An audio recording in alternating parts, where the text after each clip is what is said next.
ॐ द्रव्यां शोभितलाङ्गलं समुषलं कादम्बरिचञ्चलं रत्नाडम्बरकुण्डलं भुजे बलैराक्रान्तं भूमण्डलं वज्राभामलचारुगण्डजुगलं नागेन्द्रचूडोज्ज्वलं संग्रामे चपलं शशाङ्कधवलं श्रीकामपालं भजे।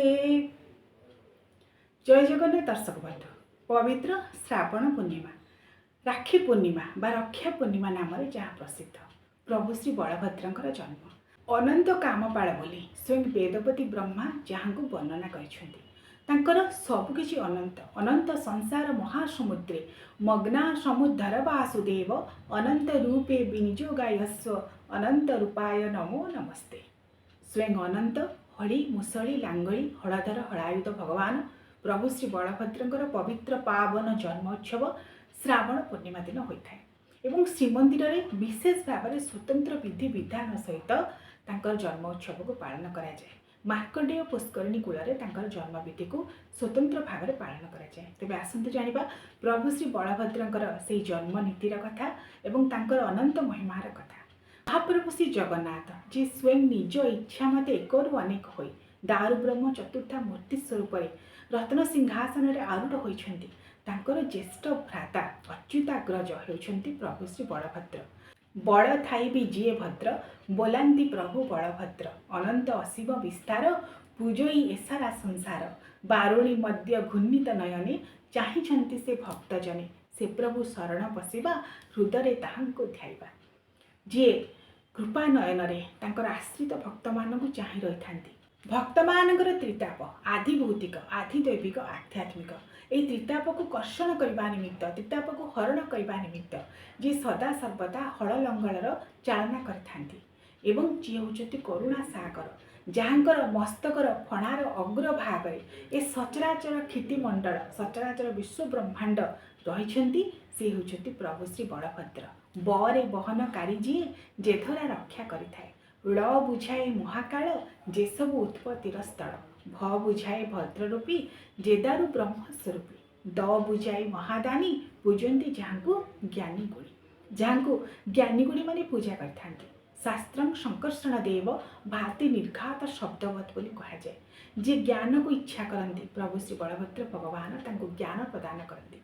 महाप्रभु श्री जगन्नाथ स्वयं मोक्ष प्रदान करुथिला बेले प्रभु श्री बलभद्र ज्ञान को प्रदान करती एवं तांको मझिरे स्वयं चैतन्य स्वरूपिणी जोगमाया माँ सुभद्रा मोह माया समग्र विश्व ब्रह्मांड को आच्छन्न कर रखिंट जोगमाया स्वरूपा। तेणु प्रभु श्री बलभद्र जहाँ को श्रीमद् भागवत सुंदर भाव में कहगला जे विष्णु अंशवंत होई शंकरषण नाम वही अनंत मूर्ति ठाकुर सहस्र मस्तक जार जार एक शिर महिमंडल अच्छी स्थिर जे सृष्टि कर संहार भ्रुकुटी करी न कराल एकादश जे रुद्र होई शंकरषण नाम वही भक्ति रे महिपतिमान जहाँ को करंती पूजन विशुद्ध धवल शरीर विशाल वक्षस्थल जार फल मूषण करे जार किदेवा ताट पटांतर बारुणी मध्य घूर्णित नयने चाहिंती जे भक्तजने से जे अनंत भगवान अनंत गुणर निधान से आदि देव जे ईश्वर सृष्टि को करई संहार लोकपालन निमित्त तही अच्छी से पुरे स्वयं कालाग्नि रुद्र स्वरूप फणामणि कणाकार क्षितिमंडल धारिणे नम कालाग्नि रुद्राय महारुद्राय वे नम बोली जहाँ को कहुए। स्वयं रुद्र स्वरूप शिव स्वरूप मात्र लोकमानकर कल्याण निमित्त प्रभु निजर से रुद्र स्वरूपी निजर क्रोध स्वरूप को परित्याग करी महाप्रभु श्री जगन्नाथ अग्रज भाव तांकर डाहाण पाखरे अवस्थित होइछन्ति एवं तांकर बाम पाखरे अवस्थित होइछन्ति स्वयं जोगमाया स्वरूपिणी भगिनी सुभद्रा स्वयं भुवनेश्वरी स्वरूपा एवं तांकर बाम भागरे अछन्ति महाप्रभु श्री जगन्नाथ। तेणु से प्रभु बलभद्रंकर अनंत महिमा एवं तांकर जन्मोत्सव पालन कराए पवित्र रक्षा पूर्णिमा दिन राखी पूर्णिमा दिन श्रावण पूर्णिमा यही दिन मध्य ठाकुर मानकु विराट पाट राखी लगी कराए। जो मैंने पाटरा विषय सेवक से स्वतंत्र भाव में 4टी बड़ राखी को प्रस्तुत करथांती गुआर मारी ठाकुर मानकु लगी कराए एवं यही दिन गोटे विशेष नियम रही चक्रराज सुदर्शन से तांकर विजय कराए मार्कंडेय पुष्करिणी कूल को सेठी मंडपरे कुंभार विषय सेवक देथिबा चिकिटा माटी शुद्ध स्वार सेवक बा जहाँ श्रीमंदिर भाषा रे आमे शुद्ध स्वार सेवक बोली कहिताऊ सी प्रभु श्री बलभद्रंकर शिशु रूपी अनंत भगवान को निर्माण करथांती।